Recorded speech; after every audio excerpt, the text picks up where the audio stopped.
Hello everyone, I hope you are doing well. So government, Indian government अभी recently Indian penal code CrPC को replace करते हुए नए act लादने के बाद में अब जो 138 साल का जो पुराना जो एक्ट है, या हम ये कहें कि 138 साल का पुराना जो टेलीग्राफ एक्ट 1885 है, उसे रिप्लेस करने की जो प्लानिंग है वो कर रही है। और इसके लिए यहाँ पर गवर्नमेंट ने, आप देख सकते हैं कि गवर्नमेंट रिसेंटली कल की डेट की बात है, ठीक है, और आज बेसिकली ये मालूम चल रहा है कि ये जो लोकसभा में जो टेलीकॉम बिल है इसे इंट्रोड्यूस किया गया है लोकसभा में। तो ये पूरा कहानी समझेंगे। और अभी न्यू जो टेलीकॉम बिल है इसमें कौन कौन से प्रावधान है, और पिछले वाले में यानी टेलीग्राफ जो एक्ट 1885 था उसमें क्या क्या खामियां थी। एक तो सबसे पहली बात यह कि वो ब्रिटिश एरा का एक्ट था तो उसे रिप्लेस करना जरूरी था, ठीक है। लेकिन क्या उस एक्ट का जो पर्पस था, क्या इस एक्ट में उस पर्पस को हटाया गया या फिर कुछ और उस पे अमेंडमेंट किए गए हैं? तो जैसे कि इस वीडियो में हम शुरुआत से ही बात करेंगे ताकि आपको एक क्लैरिटी मिल सके इस बिल के बारे में। तो जैसे कि आपको मालूम है कि हर एक मीडिया आर्टिकल्स में आप देख सकते हैं ये चीज़ें पब्लिश की गई। यहाँ भी देख सकते हैं कि telecom bill paves way for allocation of satellite spectrum. देखिए स्पेशली इसमें जो-जो प्रावधान किए गए ना, तो हर एक मीडिया आर्टिकल्स में एक छोटे-छोटे प्रावधान को लेकर यहाँ पर चीज़ें बात की गई है। ट्राई का जो पावर है, कितना ट्राई का पावर को मिनिमाइज़ किया गया या फिर इसको बिल्कुल हटा दिया गया, ये भी हम बात करेंगे। आप देख सकते हैं जो मिनिस्ट्री है, टेलीकॉम मिनिस्ट्री, इन्होंने यहाँ पर रिसेंटली प्रेज़ेंट किया है। ये बिल को लेकर एक अच्छी बात भी ये निकल के आ रही है कि देखिए मिंट का ये आर्टिकल, ये the government wants to allocate not auction, जो स्पेक्ट्रम होता है ना, 5G स्पेक्ट्रम, 4G स्पेक्ट्रम, अब ये एलोकेट किया जाएगा। पहले क्या होता था? ऑक्शन, नीलामी होती थी, ठीक है? अब ये एलोकेट किया जाएगा, तो ये एक अच्छी बात है, ठीक है? तो ये एक अच्छा मूव माना जा रहा है। तो पूरी कहानी को समझेंगे, ठीक है? ये तो बेसिकली आर्टिकल जो पब्लिश हो रहे हैं, उसके रिगार्डिंग हम लोग यहाँ बात की है। तो हम लोग शुरू से शुरुआत करते हैं, ठीक है? तो टेलीकॉम बिल 2023 के बारे में देखिए, इसके रिगार्डिंग ना ये बिल पहले भी आ चुका था 2022 में, ठीक है? लेकिन उसमें कुछ बदलाव की डिमांड हो रही थी, तो गवर्नमेंट ने इसे फिर वापस ले लिया। फिर इसे 2023 में लाने की कोशिश की, और ये उस समय आ रहा है जिस टाइम में कहीं न कहीं हम ये देख रहे हैं कि 92 जो एमपीज़ हैं, वो कहीं न कहीं सस्पेंड हो चुके हैं उस टाइम में जब अपोज़िशन पार्टी लोकसभा, राज्यसभा में एक तो वीक तो है ही, ठीक है? और कहीं न कहीं उनके एब्सेंस में एक मेजॉरिटी जो गवर्नमेंट है उनके पास मेजॉरिटी जो वोट्स है वो उनको मिलने वाला है, खासकर इस बिल के रिगार्डिंग। चलिए, उस पॉलिटिक्स में ना जाते हुए यहाँ पर जो टेलीकॉम बिल है रिसेंटली उसके बारे में बात करते हैं। तो शुरुआत से समझते हैं। तो सबसे पहला क्वेश्चन ये आता है, टेलीकम्युनिकेशन क्या होता है? क्योंकि हम लोग पूरा इसी में बात करने वाले हैं। तो इस बिल के अनुसार, ठीक है, कुछ भी अपने सेट नहीं किए हुए, ठीक, सब कुछ यहाँ पर जो बिल में लिखा हुआ है उसी के अकॉर्डिंग यहाँ पर चीजें आपके सामने प्रेजेंट करें। तो टेलीकम्युनिकेशन इस बिल के अकॉर्डिंग यहाँ ये बोला जा रहा है कि जिसका मीनिंग होता है ट्रांसमिशन, एमिशन, रिसेप्शन, किसी भी मैसेजेस का ट्रांसमिट करना, एमिशन करना और रिसेप्शन करना। ये चाहे आप वायर के थ्रू से, रेडियो के थ्रू से, ऑप्टिकल या अदर कोई इलेक्ट्रोमैग्नेटिक सिस्टम के थ्रू से हो, तो इसे हम कहेंगे कि ये जो है बेसिकली ये टेलीकम्युनिकेशन है। इन सिंपल लैंग्वेज हम ये कह सकते हैं कि किसी भी मैसेज को आप किसी के पास भेज रहे हैं, पहुंचा रहे हैं, ठीक है, रिसीव कर रहे हैं, किसी भी तरीके से मतलब आना जाना, आदान प्रदान जो होता है वो कर रहे हैं, ट्रांसमिट कर रहे हैं, तो ये आपका टेलीकम्युनिकेशन में आएगा। अब ये जो मैसेजेस है, ये मैसेजेस आप साइन के थ्रू से कर सकते हैं, सिग्नल के थ्रू से कर सकते हैं, writing, text, image, sound, video, data stream, किसी भी तरीके से अपना इन्फॉर्मेशन आप अगर सेंड कर रहे हैं तो वो टेलीकम्युनिकेशन के अंडर में आएगा। अगर हम आपके सामने ये चीजें प्रेजेंट कर रहे हैं लिखते हुए टेक्स्ट के फॉर्म में, और वीडियो के फॉर्म में आप इसे देख रहे हैं, तो ये भी आपका टेलीकम्युनिकेशन में आएगा। लेकिन फिलहाल अभी यूट्यूब यूट्यूब की चीजें साइड में करते हैं, ठीक है, उसके बारे में बात कर लेंगे। तो ये हो गया। अब सवाल ये उठता है कि टेलीकॉम बिल में जो की डेफिनेशन है, या हम ये बात करें की फीचर्स है, वो क्या-क्या है? तो 3-4 पॉइंट में हम मेजर फॉर्म में बात करेंगे। सबसे पहला चीज़ है क्रिटिकल टेलीकम्युनिकेशन इंफ्रास्ट्रक्चर। इसका क्या मतलब हुआ? मतलब ये हुआ कि जो टेलीकम्युनिकेशन है, इसे एज़ अ कंसीडर किया गया है कि क्रिटिकल टेलीकम्युनिकेशन नेटवर्क की फॉर्म में। क्या इसका मतलब? मतलब ये हुआ कि अगर अगर जो नेटवर्क है, या हम ये कहें टेलीकॉम जो कम्युनिकेशन है, टेलीकम्युनिकेशन, अगर ये national security, economy, public health, safety को अगर इम्पैक्ट कर रहा है, तो यहाँ पर इसे बोला जा रहा है कि ये क्रिटिकल टेलीकम्युनिकेशन इंफ्रास्ट्रक्चर है। क्योंकि अगर इसको कहीं न कहीं इम्पैक्ट कर रहा है, तो हमारा जो टेलीकम्युनिकेशन जो कम्युनिकेशन इंफ्रास्ट्रक्चर है, ये क्रिटिकल रोल प्ले करता है, क्योंकि ये कहीं न कहीं हार्मफुल हो सकता है हमारे नेशनल सिक्योरिटी के लिए, इकोनॉमी के लिए, पब्लिक हेल्थ के लिए, सेफ्टी के लिए। इसलिए ये कंसीडर किया गया है।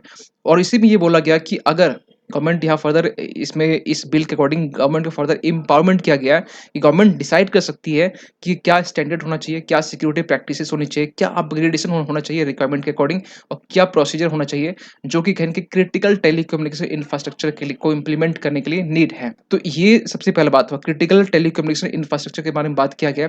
दूसरे में यहाँ बात किया गया ऑथराइजेशन के बारे में। मतलब यहाँ पर ये कहना चाहता है कि गवर्नमेंट एक ये अच्छा मूव माना जा रहा है, ठीक है। क्यों? क्योंकि इसके पहले था लाइसेंसिंग रेजिम था कि गवर्नमेंट जो थी वो लाइसेंस प्रोवाइड करती थी, जो ऑपरेटर थे टेलीकम्युनिकेशन जो सर्विसेज थे उनको, जो सर्विस प्रोवाइडर को उनको। अब यहाँ पर क्या हो कि वो लाइसेंस रेजिम खत्म हो गया। अब यहाँ पर गवर्नमेंट डायरेक्ट यहाँ परमिशन ग्रांट कर देगी कि ठीक है, अच्छा आपको टेलीकम्युनिकेशन सर्विस प्रोवाइड करना है, अच्छा आपको संजीव नायक जो सिम कार्ड है वो आपको बनाना है, इसका सर्विस प्रोवाइड करना है, ठीक है आप ये काम कर लो कि जो आपको एक जो परमिशन है वो आपको ग्रांट किया जाता है, आपको कोई लाइसेंसिंग नहीं करना है, कुछ भी आपको डॉक्यूमेंटेशन नहीं करना है, आप सिंपल तरीके से आप जो ऑथराइजेशन है वो हो जाएगा। ये अच्छी बात है। लाइसेंसिंग राज जो खत्म होने के बाद डिमांड चलती है 1991 से, तो ये खत्म हो रहा है। तो क्योंकि उस टाइम का ये एक्ट था, तो कहीं न कहीं लाइसेंसिंग राज वाला जो एक कीड़ा है ना उस इसके अंदर होगा, तो उससे हटाएगी। ये एक अच्छा मूवमेंट मेरे साइड से भी। This authorization is granted to authorized entities, जो ऑथराइज्ड एंटिटी उनको प्रोवाइड किया जाएगा। ये चीज़ यहाँ बात की है। तीसरे में यहाँ बात किया गया टेलीकम्युनिकेशन आइडेंटिफायर। ये नया टर्म है।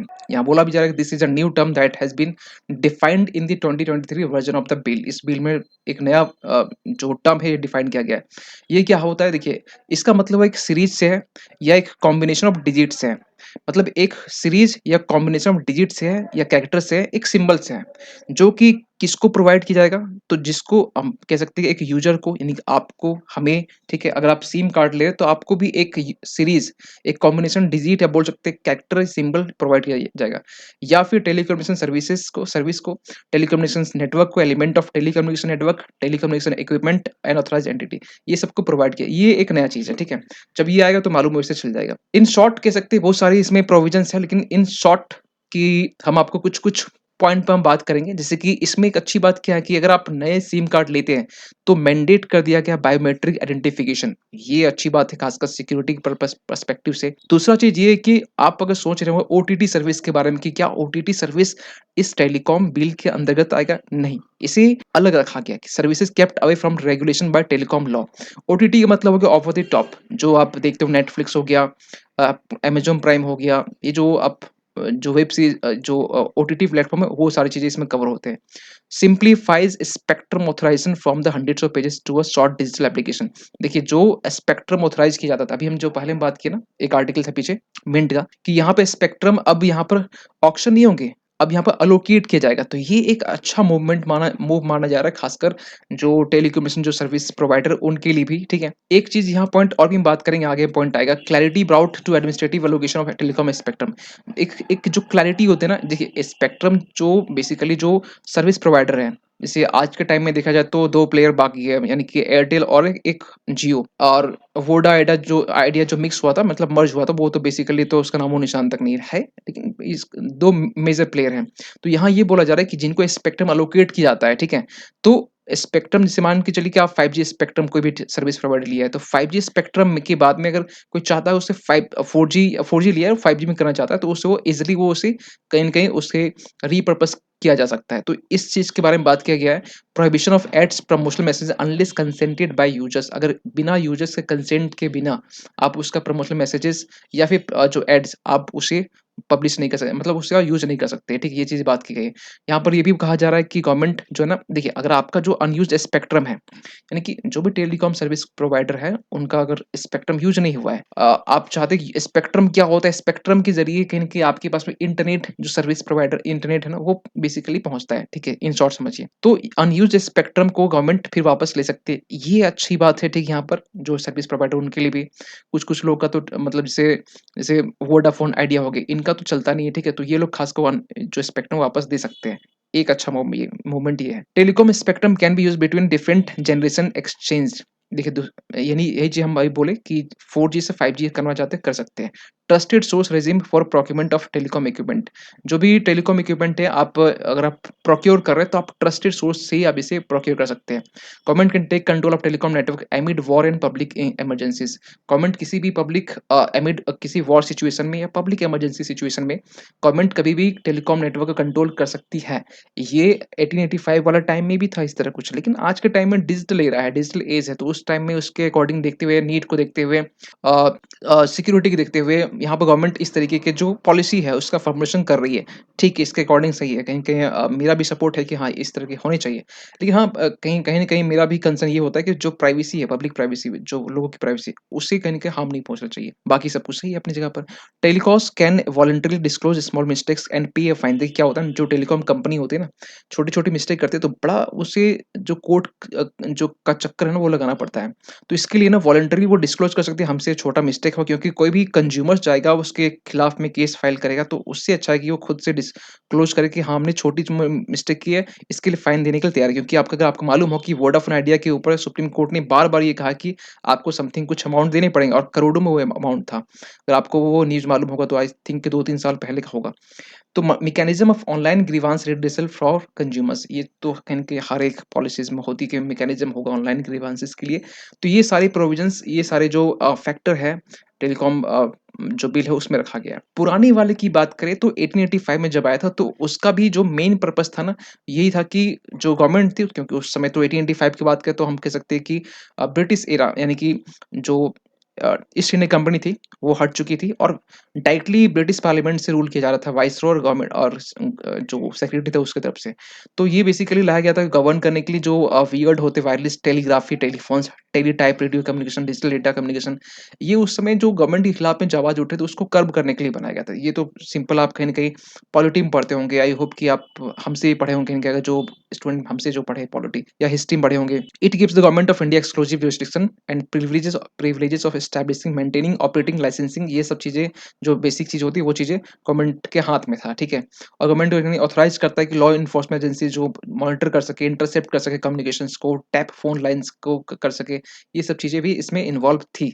पब्लिक इमरजेंसी और जो पब्लिक सेफ्टी के इंटरेस्ट में कभी भी गवर्नमेंट जो है, स्टेट गवर्नमेंट या सेंट्रल गवर्नमेंट अलाउज करती है तो कि ट्रांसमिशन को कभी भी प्रिवेंट करने के रिगार्डिंग, यानी उसको रोक सकती है। तो ये चीजें भी पहली वाले में भी था। अब यहाँ पर जो है ना जो टेलीकॉम ऑपरेटर जो सर्विस प्रोवाइडर है, बेसिकली गोपाल वित्तल और भारती एयरटेल, जो बेसिकली एयरटेल के जो ये है, तो उनकी तरफ से कुछ बातें कही गई, और ये भी कहीं न कहीं सपोर्ट कर रहे हैं कि ये अब जो है ना एक लेवल प्लेइंग फील्ड अब ये आया है। इसके लिए ये भी कह रहे हैं कि ठीक है, जो प्रपोज्ड लेजिस्लेशंस है उसमें प्रेडिक्टिबिलिटी, अवेलेबिलिटी ऑफ स्पेक्ट्रम है, उसको एक अच्छी बात है। स्पेक्ट्रम के रिगार्डिंग जो आप वापस ले सकते हैं, 4G 5G उसको रीपर्पस कर सकते हैं। ये चीज़ें अच्छी इन्होंने ये कहा है। इसमें कुछ-कुछ पॉइंट इन्होंने ये भी कहा है कि government rightfully retain network oversight from sovereign security perspective. अब जो सॉवरेन सिक्योरिटी का अगर मामला हो, कुछ मुद्दा हो, तो उसमें गवर्नमेंट कहीं रिटेन कर सकती है जो भी नेटवर्क का ओवरसाइट है।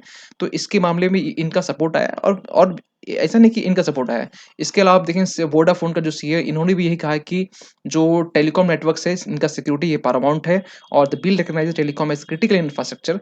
जो क्रिटिकल इंफ्रास्ट्रक्चर जो है बेसिकली टेलीकॉम की ये कंसीडर कर रही है, मान रही है, रिकॉग्नाइज कर रही है, और ये प्रिस्क्राइब करती है punitive consequences for those who damage, और जो इसे डैमेज करने की कोशिश करता है, यानी कि खासकर सर्विस प्रोवाइडर के थ्रू से, तो उसे एक पेनल्टी कॉन्सिक्वेंसेस के थ्रू से गुजरना पड़ेगा, यानी पनिशमेंट उनको प्रोवाइड किया जाएगा। और इसमें ये भी कहा जा रहा है कि जो भी by highlighting the duties of users, the bill puts equal responsibility on consumers to meet the requirements of national securities. हर एक पर्सन के लिए, हर एक जो लोगों के लिए इक्वल रिस्पॉन्सिबिलिटी है, खासकर नेशनल सिक्योरिटी को खासकर बचाने का। तो मतलब इसके जरिए तो ये सब चीजें बातें की जा रही है। आप देख सकते हैं यहाँ पे एसोचैम की तरफ से भी चीजें कहीं ना कहीं एक तारीफ ही की गई कि अच्छी बात कहा गया कि सही है, ये चीजें कहीं ना कहीं ऐसे बिल होने चाहिए जो कि कहीं न कहीं रेज़िलिएंट हो, सिक्योर, एक्सेसिबल हो, अफोर्डेबल हो, डिजिटल कम्युनिकेशन, ये सब चीज़ें कहीं न कहीं गवर्नमेंट भी कर रही है। तो ये जो बिल है ना बेसिकली यहाँ पर इसके प्रॉस कॉन्स दोनों कहीं न कहीं आपको नज़र आएँगे, ठीक है?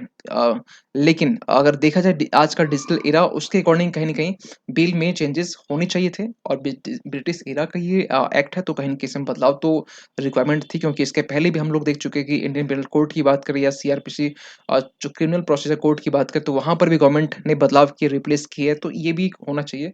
अब यहाँ पर जो अपोज़िशन पार्टी है, वो भी ये कह रही है कि कहीं न कहीं इसमें जो नेशनल सिक्योरिटी है, उसमें बहुत सारे जो पॉइंट को लेकर अपोज़िशन कहीं न कहीं गवर्नमेंट को के ऊपर क्वेश्चन मार्क कर रही है। तो जितने भी पॉइंट आपको कहीं न कहीं आपको बता दिया गया है, ठीक है? और एक सवाल आपके लिए कि इंडियन टेलीग्राफ एक्ट 1885 ये किस वाइसरॉय के अंडर में यानी कि किस वाइसरॉय के टाइम में ये आया था? और आई होप कि आपको मालूम वाइसरॉय इसलिए बोल आप पूछेंगे क्यों 1885 में? 1885 के आपको मालूम है कि इस टाइम में 1858 के टाइम में गवर्नमेंट ऑफ जो क्राउन रूल आ चुका था, तो उसके बाद में वाइसरॉय और चीफ सेक्रेटरी जो सॉरी स्टेट सेक्रेटरी जो होता है, उसका रूल था, ठीक है? बेसिकली वो इंडिया में होता तो किस वाइसरॉय के टाइम में ये एक्ट लाया गया था? आप कमेंट कर सकते हैं। मिलते हैं किसी अगली वीडियो में, तब तक के लिए थैंक यू सो मच।